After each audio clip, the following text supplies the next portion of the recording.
And ladies and gentlemen, welcome to Gentex Multimedia live streaming all the way from Brisbane to your devices. So wherever you are in the world, greetings on this 8th day of April 2021. And it is a beautiful day out there. And today we have lots to talk about. And as we now are in this briefing, we will cover some of the key points for today. But we'll also be introducing the main segment for today, which will be at 10 a.m., which is the travel updates with Tanvi Goyal of Oz India Travels, which is a very, very informative session, especially now that the travel bubble between New Zealand and Australia has been announced. So what does it mean? What can you do? Find out all in about 10 a.m. segment. But right now, as I mentioned before, looking out the window, it looks like a beautiful day out there. But to get an update on the weather for today, let's welcome to Dilraj. Good morning, everyone. Weather forecast for the rest of today is maximum 29 degree. Brisbane area is partly cloudy with slight chance of showers. Light winds becoming southwesterly 15 to 25 km per hour, tending southerly 15 to 20 km per hour in the middle of the day and then becoming light in the evening. Fire danger is low to moderate. Sun protection is recommended till 10 to 3 and UV index is predicted to reach 7, that is high. Till tomorrow, stay safe and enjoy the rest of your day. And thank you very much for that update, Dilraj. As we know that the weather's cleared and it is very, very good news. And people can get back to work, construction workers and people in the earth moving and other kind of industries.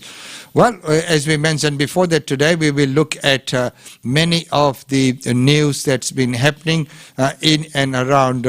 But first of all, as we know, Australia has had a word with EU on the vaccine and that kind of stuff. Let's take a look at that news with Prime Minister. Vaccine diplomacy's getting fraught. Any suggestion that I in any way made any criticism of the European Union yesterday would be completely incorrect. I'm grateful. Scott Morrison on the offensive over the supply of the AstraZeneca vaccine from Europe. 3.1 million of the contracted vaccines did not turn up in Australia. That is just a simple fact. A simple fact the Europeans seem to dispute. There was only one request which had been refused, but for much, much smaller quantities. That was for 250,000 doses, and the first public sign that the AstraZeneca contract with Australia might face some European turbulence.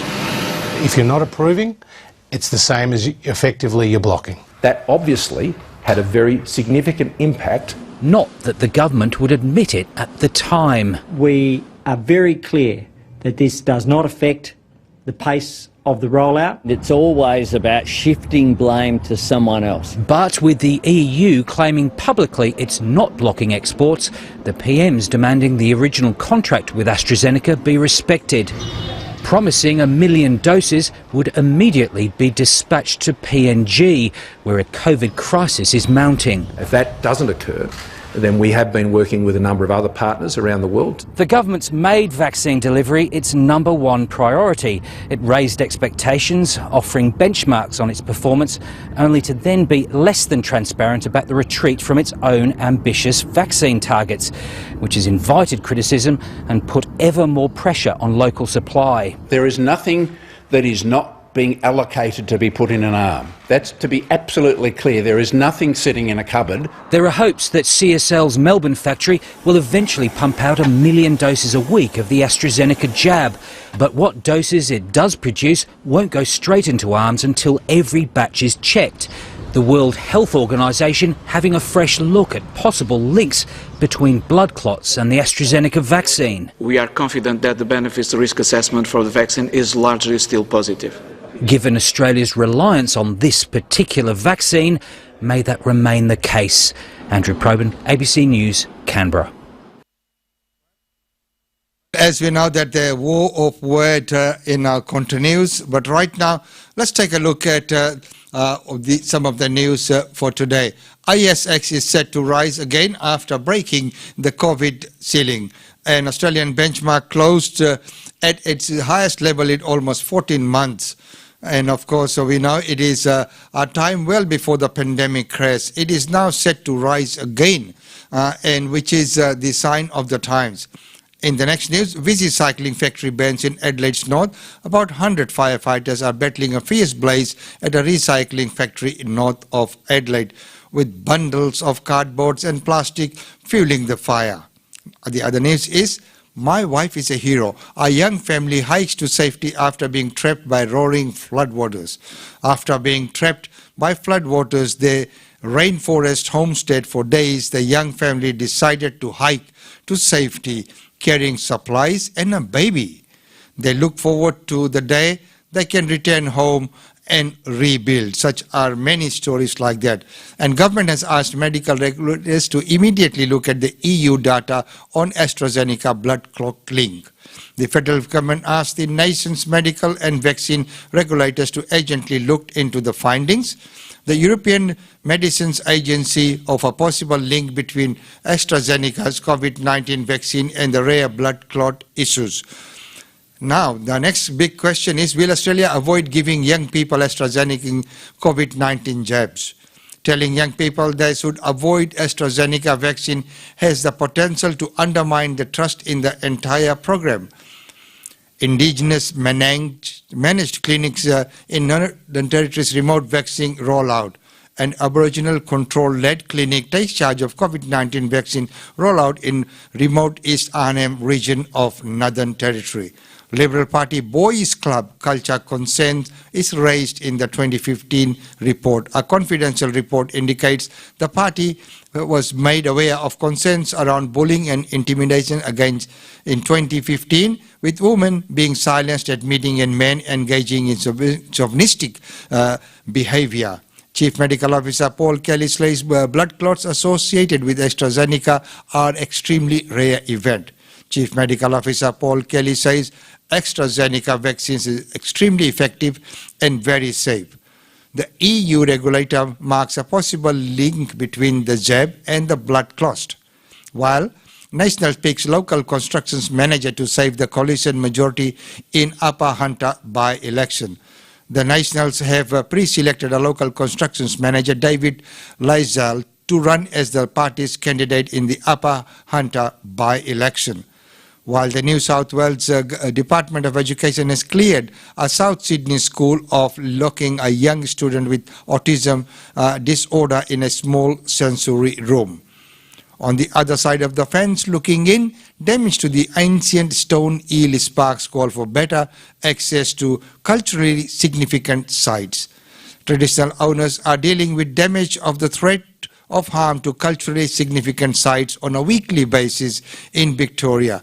They say that this has been going on for far too long. Well, ladies and gentlemen, right now we will go and take a look at some of the other news that's making now. The National Women's Conference that even our Premier has been calling for. Let's take a look at the announcement made by Anne Ruston. I'm pleased to now be able to announce that the consultation process on the next National Plan to End Violence Against Women and their Children will commence tonight. We'll be looking at new and emerging issues that have now become an issue with domestic violence, things like coercive power, tech-facilitated abuse, and particularly looking at the impact of domestic violence on children. We'll also be drawing on the experience of the current plan and making sure that we continue to work with our most vulnerable, particularly our diverse communities, and making sure that the next plan is informed by the lived experience of people who have experienced domestic violence. Today we start the consultation process. As part of that process there will be a number of consultation elements, including opening tonight a national online survey where any Australian can have input into the next plan and provide us with information about their experiences. So anybody who wants to commence or to be part of that process can go on to www.engage@dss.gov.au and they can participate.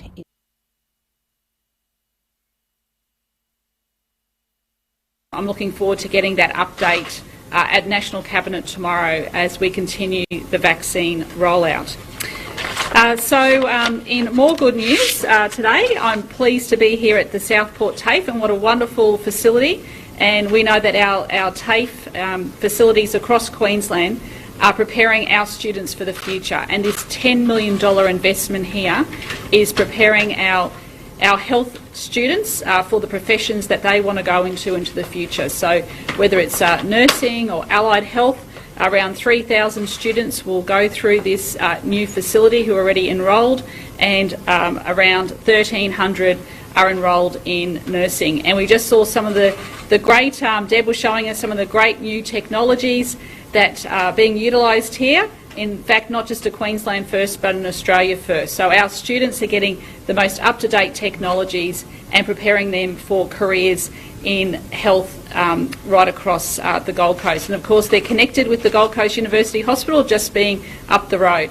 My government's also very proudly investing in free TAFE for under 25-year-olds and our free apprentices, and already more than 3,000 young people are benefiting from that across the Gold Coast region in particular. So we know that going through a pandemic, we need the future nurses and allied health professionals. It's absolutely fundamental. It's very, very important. And I want to commend all the staff here. Our TAFE students are great students, and it is great to see the investment that my government is putting in, $10 million here, is about training for that future. So that's absolutely critical. Before handing over to the Minister, I also just want to reiterate my calls for a national women's summit. I've said yesterday, and I'll say it again, this is absolutely critical. This is the moment in time where we need to address gender inequality in our country. Now is the time. It is absolutely critical. We know that women get paid on average 15% less than men, that women have less superannuation, and that women have to juggle work and childcare responsibilities, and we need to have affordable childcare to allow even greater participation of women in the workforce across Australia. We also... by not being safe at work.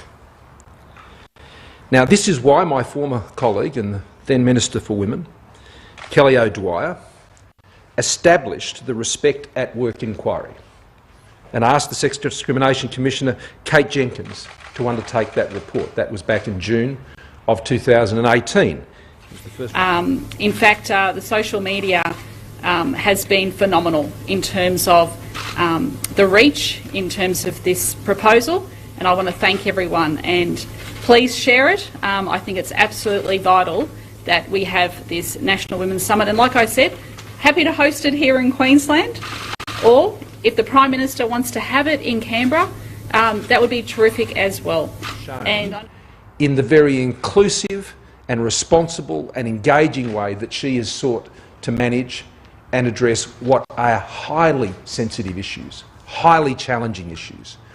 I paid great tribute to her respect and the maturity that she has shown through her leadership in the way women's equality and women's standing in Australian society.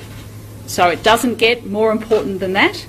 And I really want to thank the women of Australia for supporting this call, and this is a moment in time that we can bring about generational change. So look, I'll hand over... economic security statement in the budget last year. Today we complete that response and are the only government to have provided a response to this report. And we do so by embracing the Respect at Work report.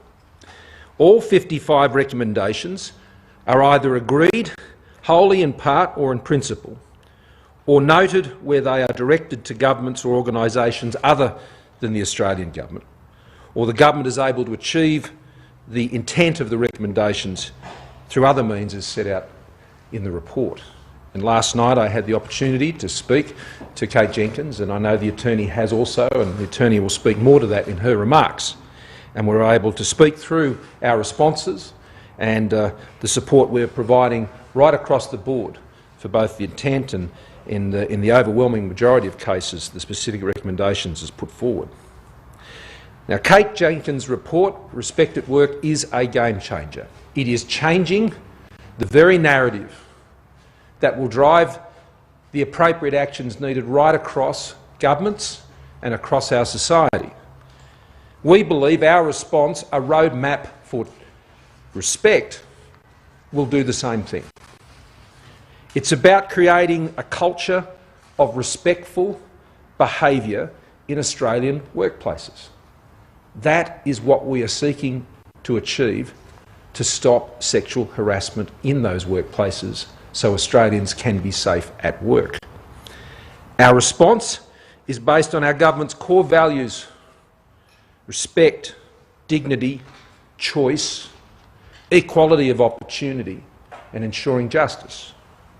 The response, as you'll see, set out in our report last year when it was under construction, this facility, and now it looks and feels like a real-life hospital. We're investing significantly in our hospitals across the Gold Coast and across Queensland, but it's also important that we're giving young people the training and skills they need for the jobs of the future. And as the Minister mentioned, we've seen a huge uptake in the amount of people on the Gold Coast taking up nursing and allied health, and that's largely as a result too of the demand and population that we're seeing. Demand also in our ageing population and the need for these services. So these are good, full-time, stable jobs, and we're making sure that we're giving young people those opportunities. And as Minister for Youth Affairs... So, ladies and gentlemen, we've been crossing over live from the TAFE at Gold Coast and also with the Prime Minister in Canberra. That we need to train these young people in, and this is one of those facilities, but we're also investing around $42 million across the Gold Coast in our TAFE facilities.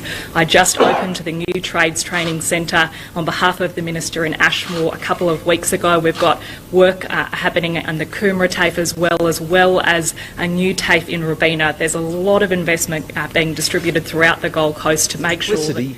and clarity is necessary to make the law easier for Australians to understand and access. This is a complicated area in our legal system. Our response is designed to make it less complicated wherever possible. And there are many recommendations in this report that go beyond the Commonwealth Government's responsibility, and in particular to the legal systems overseen by state and territory governments. AstraZeneca, we will always take the advice of the Chief Health Officer, and as we know, the Chief Health Officers meet every day, so I'm looking forward to hearing the advice from the Chief Health Officers later on this afternoon, but I'm quite confident that the Prime Minister will have more to say about this later on. I know that he is taking... the National Cabinet members. And fifthly, laws must be consistent with the broader legal framework and fundamental legal principles. So using those key principles, that guide... I'm advised that they're doing some more further investigations into that particular incident and tragedy, and we'll be getting some updates about that from Health. But, you know, in terms of the vaccine, the benefits outweigh the negatives, and I think everybody, you know, we didn't even have the option of a vaccine 12 months ago when we started going into this pandemic. So there is light at the end of the tunnel. Like I said, over 100,000 people have received their vaccine already in Queensland, and I know that the Commonwealth is addressing these issues with the TGA. So can I just leave it with the Commonwealth to make further statements about that out of respect for the Prime Minister? The corrosion that we're seeing in so much of society that leads to the lack of respect, that from that depleted well of respect comes the many other behaviours that we've seen that women are so vulnerable to. But putting in place an equity officer, that was a commitment that we gave. I think that's absolutely very important. The good news, though, is people are reporting.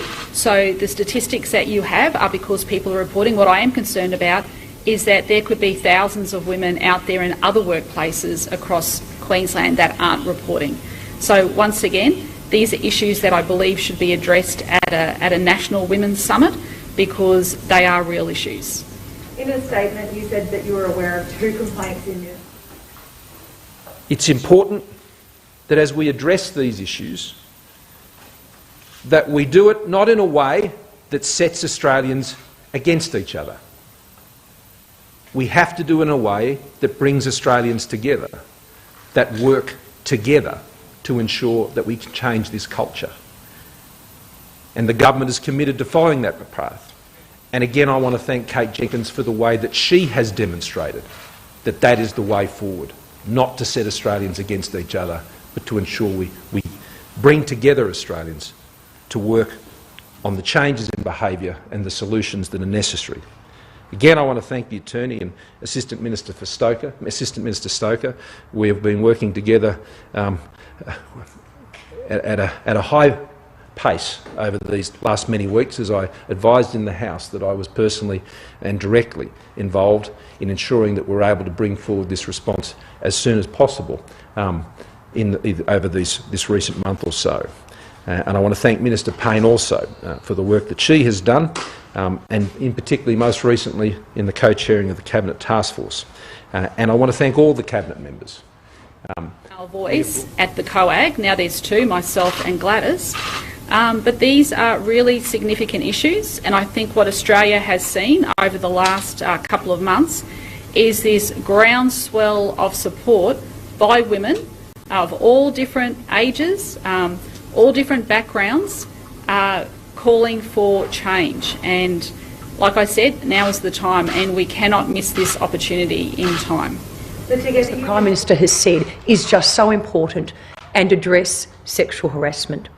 What the report also highlights, though, is that it's not about one person or one industry. This is a societal problem that requires a societal response. And in that regard, the report itself and its recommendations are addressed across Queensland schools. So, of course, we can do that in schools, but it also needs to happen in private homes as well. So there's a bit of a parental responsibility here as well, and of course the government can look at other avenues through such avenues as education. And continue to be unacceptable, finding that 39% of women and 26% of men have recently experienced sexual harassment in the workplace. Again, this is unacceptable. Private details. I think the best avenues for them to have a look at that. Are you concerned about that, Deb? Look, I have to get more details on that, but any death is a tragedy, and I think they need to look very closely at were there any other conditions or was it vaccine related. Has there been any in our response to this report? And that is why I am pleased that in relation to the 55 recommendations, as the Prime Minister has said, we have agreed in full, in principle or in part, or noted, for example, where they are addressed to industry, all 55 recommendations in the report. I also had the opportunity last night to speak with the Prime Minister and Commissioner Jenkins, and I've also had an extensive conversation this morning with Commissioner Jenkins. Queensland, when that opens up in April, and just in terms of the recent, that we're in the midst of school holidays, and my understanding is that Gold Coast operators and accommodation is going very well, and some of the busiest routes are those routes between Sydney and Melbourne into the Gold Coast. So hopefully the Gold Coast will continue to have a bumper school holiday record. Yeah. In terms of sexual harassment in the workplace, I think we'd all agree. In fact, it needs to be just a basic fundamental.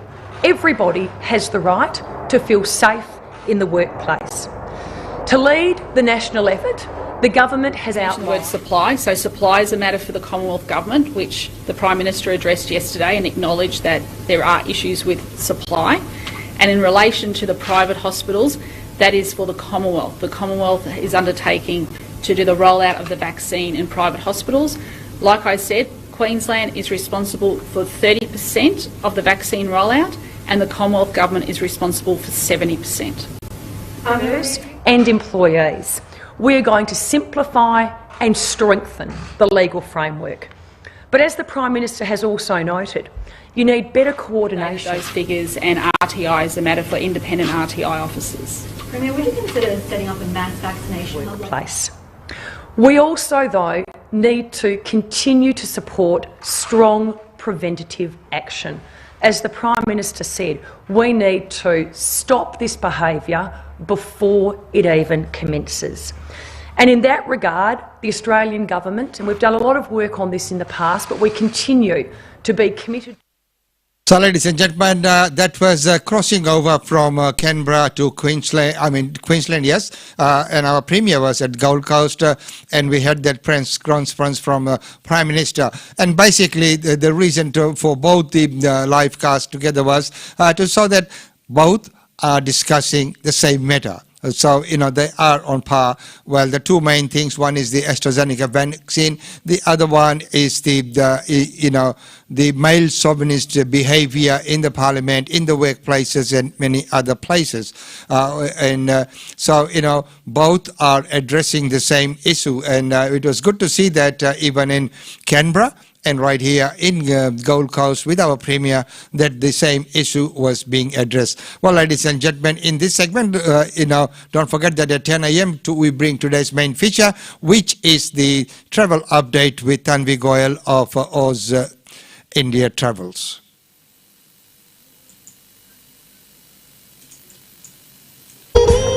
GlobeNet Realty. GlobeNet Realty has been the longest established, trusted and respected agency in its trade area. Washa Chandra, Director of GlobeNet Realty, provides honest and ethical service to her customers. If you are thinking of investing in Brisbane real estate market, or if you are seeking professional property management, then you should contact Usha Chandra today on landline 3865 4466 or mobile 0419 775 416. And for further updates, log on to our website www.globenetralty.com.au. GlobeNet Realty is your own local real estate agency. Situated at Shop 52281 Sandgate Road, Boondall. GlobeNet Realty. Real estate is our world. And real estate is the world. And as we know that on every Wednesday, we bring to you the real estate updates with Usha Chandra of GlobeNet Realty. Well, ladies and gentlemen, right now, very quickly taking a look at some of the functions and events that have been postponed. So the first one is the Indian concert, which was organized by Pandit Divakar Moti, and of course the annual concert of his students. Please keep tuned in and listening to our channel to find out when it will resume. And the next big event that has been postponed, which was going to be this weekend, is the Bharatiya Navvars Utsav. That has been postponed. It has been presented by Divya Jyoti Jagriti Sansthan, and until further notice, it has been put on hold. And the third function that's been cancelled is the Sarat Sangeet. This is organized by Queensland Sangeet Mela Association, and this too has been cancelled. And there's another program which has been organized on the 26th of June, and we will bring to you all the updates on the progress of that event. Right now, let's take a quick look at all the functions and events that are actually going to take place.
So, ladies and gentlemen, that's about all we have time for you in this segment. And don't forget that from 10 a.m.